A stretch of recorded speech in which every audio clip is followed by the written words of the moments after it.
The Liberals' No More Pipelines bill has just passed the Senate, but did anyone in the government ever stop to analyze what this bill would do to the economy of Alberta? Today, we have the answer to that question. I think. You'll see what I mean.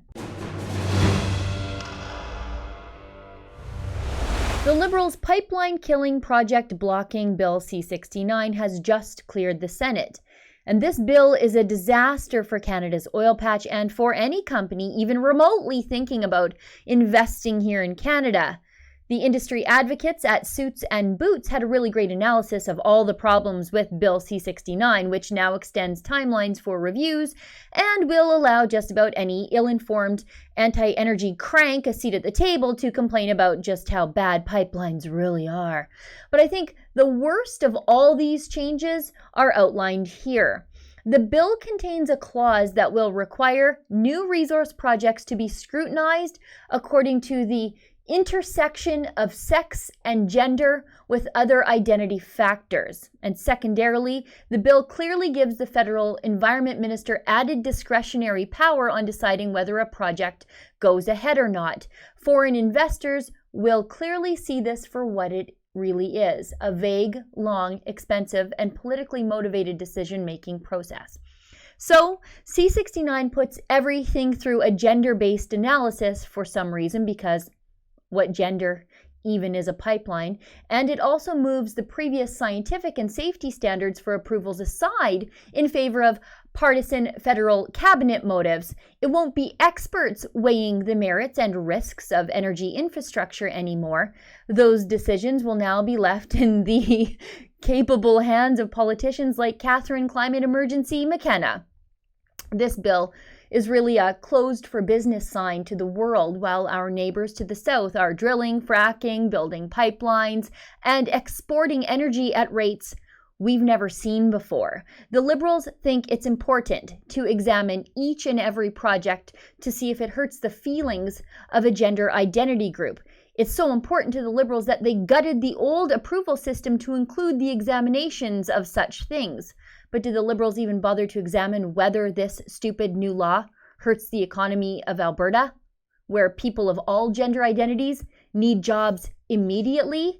I have my speculations. Let me read you something, and then you can make your mind up for yourself. This comes in the form of an order paper question. Now, the Liberals didn't table the response, which makes my life a little less exciting because I won't actually have a paper copy of this order paper response for my ever-growing pile. It was simply read into the official record. Hansard. Here is the question, courtesy of Alberta Conservative MP Ron Leipert. He asked, with regard to the impact of Bill C-69 to enact the Impact Assessment Act and the Canadian Energy Regulator Act, to amend the Navigation Protection Act, and to make consequential amendments to other acts on Alberta's economy, did the government conduct an economic analysis of the impact of Bill C-69 on Alberta's oil and gas sector? And if so, who conducted the analysis and what were the results? And here is the babbling response courtesy of the Liberal Minister of Natural Resources, Amarjeet Sohi. Mr. Speaker, since coming to office, the government has made it clear that economic prosperity and environmental protection must go hand in hand. It has also been clear that it is a core responsibility of the federal government to help get Canada's natural resources to market. The decision in 2012 to gut environmental laws eroded public trust, put Canada's environment and economy at risk, and made it harder, not easier, for good projects to go ahead. These changes led to polarization and paralysis. Bill C-69 was introduced to restore public confidence by better protecting the environment, fish, and waterways, while also respecting Indigenous rights. In addition, it would provide greater certainty to proponents, leading the creation of good, middle-class jobs and enhancing economic opportunities. Canada's investment climate remains robust. According to the most recent major projects planned or under construction report, there are 418 projects worth some 585 billion already under construction or planned over the next 10 years. This reflects Canada's position as a destination of choice for resource investors. Sure. Significantly, new projects have continued to come forward in all sectors since Bill C-69 was tabled in 2017, reflecting the continued confidence in the investment community. In developing this legislation, the government undertook extensive consultations with Canadians. The bill reflects the feedback and advice from a broad range of stakeholders, including investors and project proponents who indicated that they wanted a clear, predictable, and timely project review process. In addition, Natural Resources Canada routinely monitors market, financial, and economic indicators to gauge the competitiveness of Canada's oil and gas sectors. These data inform all of the government's policy decisions.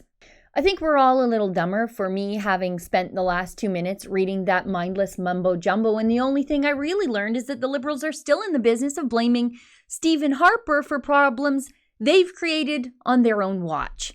The Liberals took the long way around the order paper question, but I think the answer is no, that no economic analysis was ever done to examine the implications of Bill C-69 on Alberta's oil and gas sector. Here's why I think that. The Liberals were asked for proof of any analysis in the form of an order paper question. This process means the Liberals are mandated to produce those records if indeed they have them.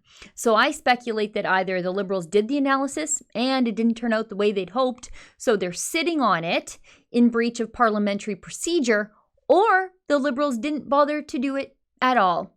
I guess it's up to the Liberals to tell us which of those things they are guilty of. Here's what I think is going on here. I think the Liberals' endless consultations didn't include anything to do with economics and jobs here in Alberta.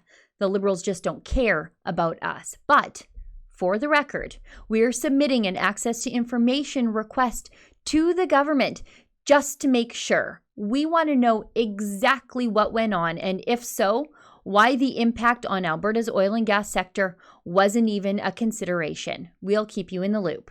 For the Rebel.media, I'm Sheila Gunn Reid. While I'm digging through the paperwork side of investigative journalism, my friend and colleague Cian Bexty is going where the news is. He's our roving investigative journalist. You can see all of his reports at rebelinvestigates.com. And while you're there, if you're so inclined, you can pitch in to cover the cost of his travel. It's not cheap to send Cian where the news is breaking, but we think it is so important to do, especially because we want to bring you the other side of the story. Again, that's at rebelinvestigates.com.